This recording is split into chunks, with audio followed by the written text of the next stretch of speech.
Welcome back to Sandown and welcome back to Australia, David Brabham. It's been quite an amazing homecoming for one of our most famous and best performed international stars in recent years.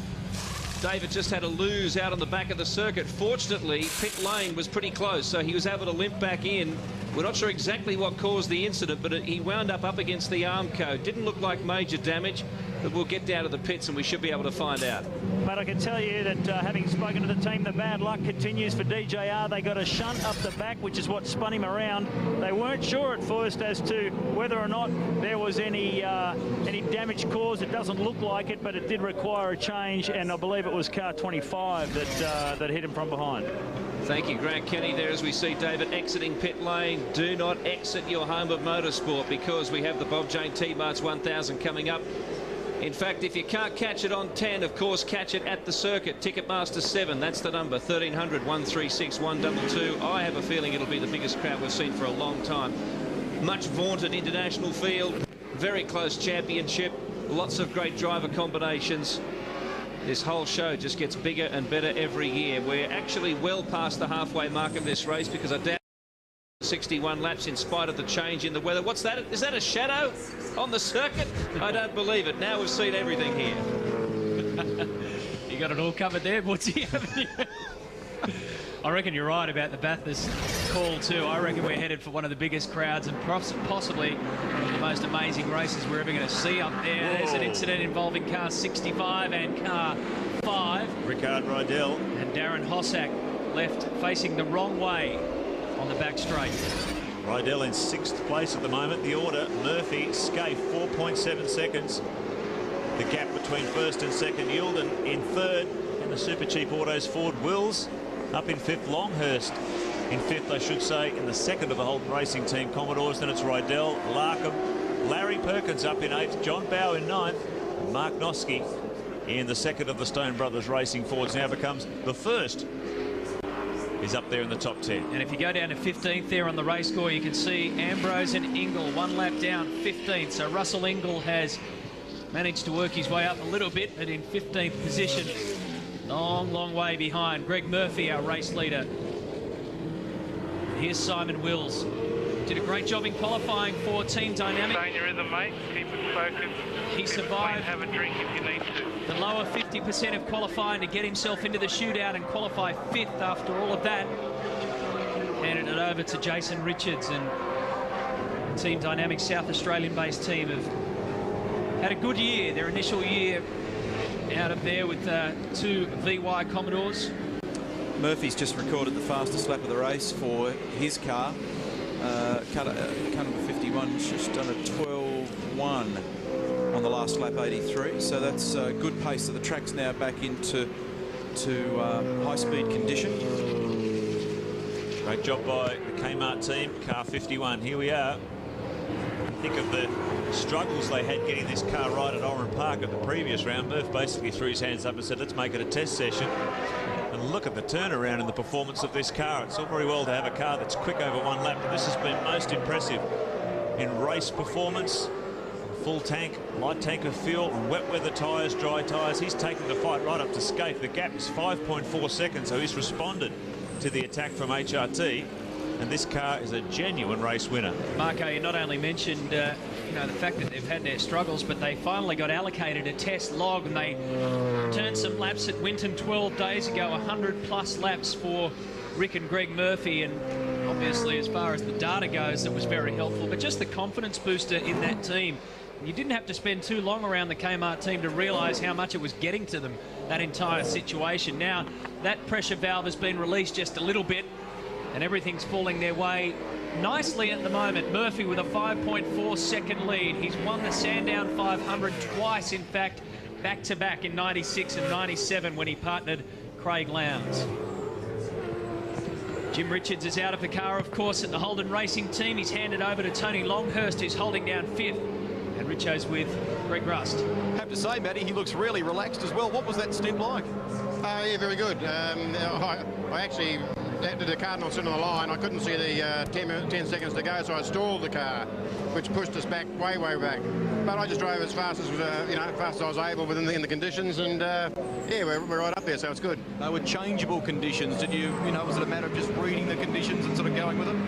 Yeah, well, when it was dry, it was dry. When it was wet, basically, and you just had to go as fast as you could without spearing off. And I felt I was going conservatively, and I thought I must be the only one on wets. Everyone else must have been on slicks. A lot of interest from a media point of view in the new Holden Motorsport engine. How's it going?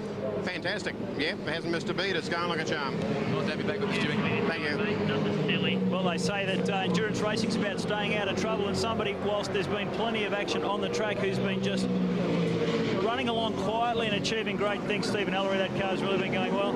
Yeah, the car's going fantastic. The boys in the crew have given Luke and I a great car this weekend, and at this point in time we're repaying them on the racetrack. You know, we didn't qualify yesterday where we wanted to, but we're back at the moment, and Luke's out there doing a great job, and just hope he gives the car back to me in the same spot he's in now, and it's going to be a big finish.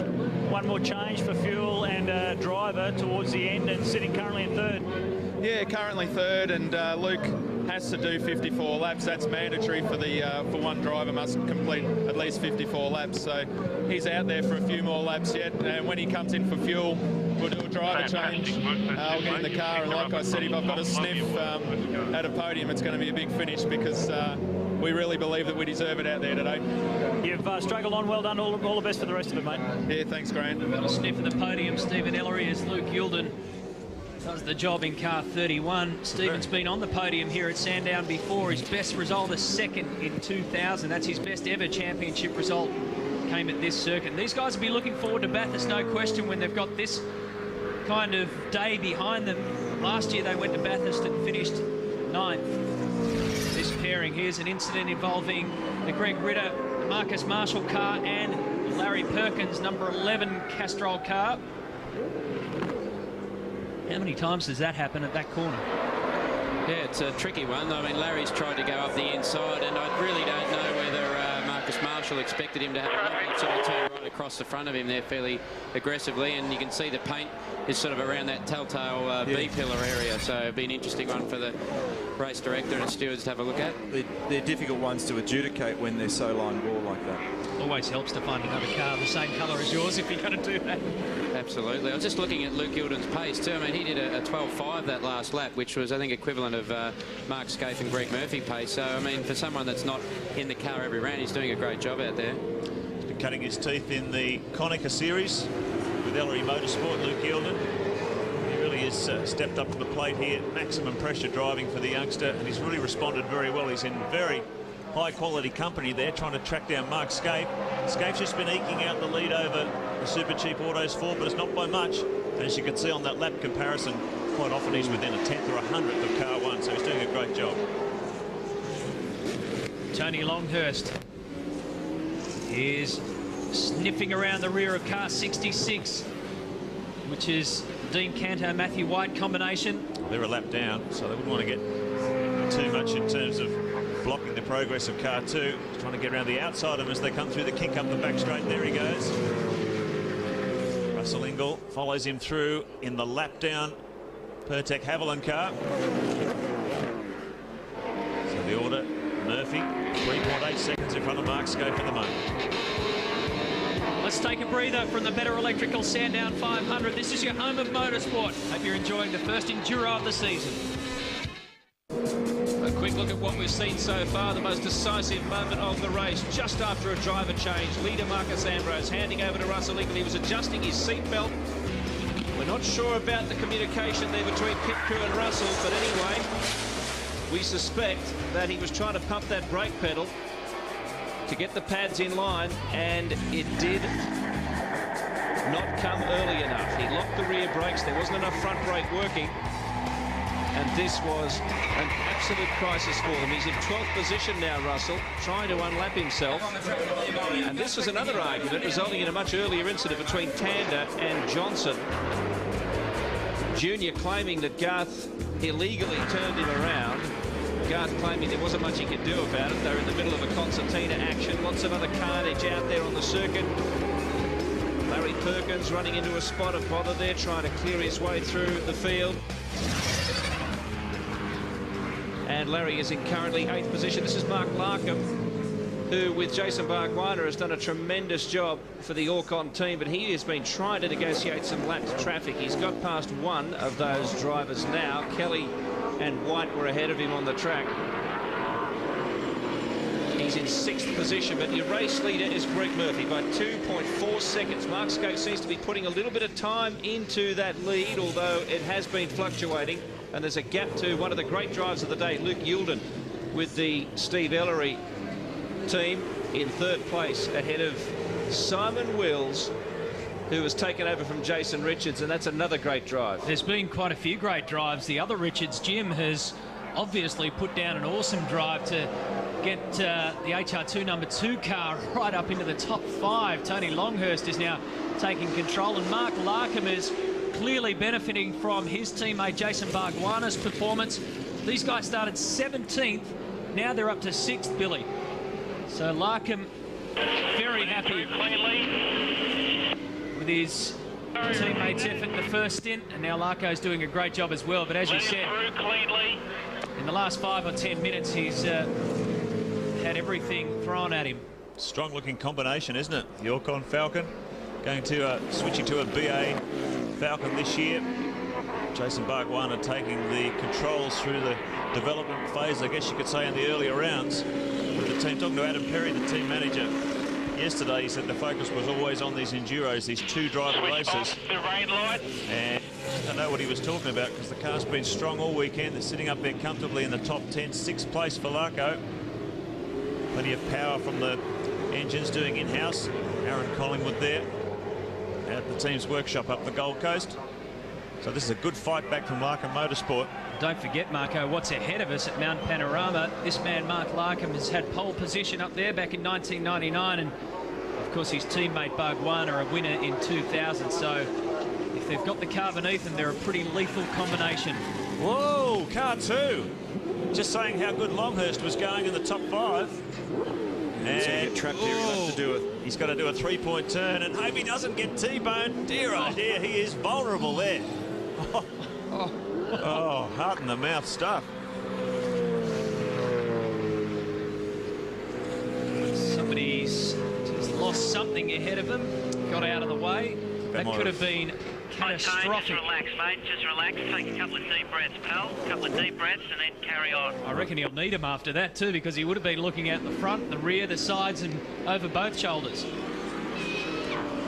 Fortunately, the yellow flags would have been waving. Let's have a look at the Strathfield replay of the incident. Not sure if there was contact between that car and the Sierra May Wines Paul Morris entry. The incident's harmless enough. This is the part that it starts to get a little bit ugly, because he was caught with nowhere to go. Cameron McConville has stepped out of the commentary box. We thank him, and Glenn Seaton has joined us. You've had an eventful day, haven't you? Yeah, we sure have, Matt.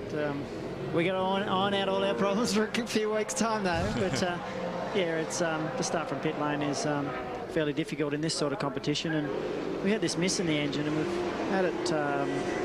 It actually wasn't too bad. It cleared yesterday, and then we had it back this morning, and they changed some leads and that before the start of the race, which made us not get out before the pit lane closed. So that made us have to start from pit lane, but it's still in the car now, and it's a bit of a strange one. So Glenn, the logistics of running 3 cars, building 3 new BA Falcons, running 3 new Falcons, you don't turn the racing tap off. You've got to build and race and develop all at the same time. It must be a massive logistical exercise for Ford Performance Racing. Well, it has been. It's Mark, it's been huge. Like, you think of the team's gone from a 9-personnel team, what I had last year, was a single car. And it was all put together very, very late at Christmas time, and to get the team up to a 3-car team now, I think they've done a sensational job and got the staff to 35. So there's good things to come, there's no doubt about that, and this year we all knew that it was going to be pretty difficult, and I just hope in 3 to 4 weeks' time, when we're up at the mountain, that we're very competitive, and I think we will be. There's a lot of people hoping likewise, I think, Cito, your 20th crack at it.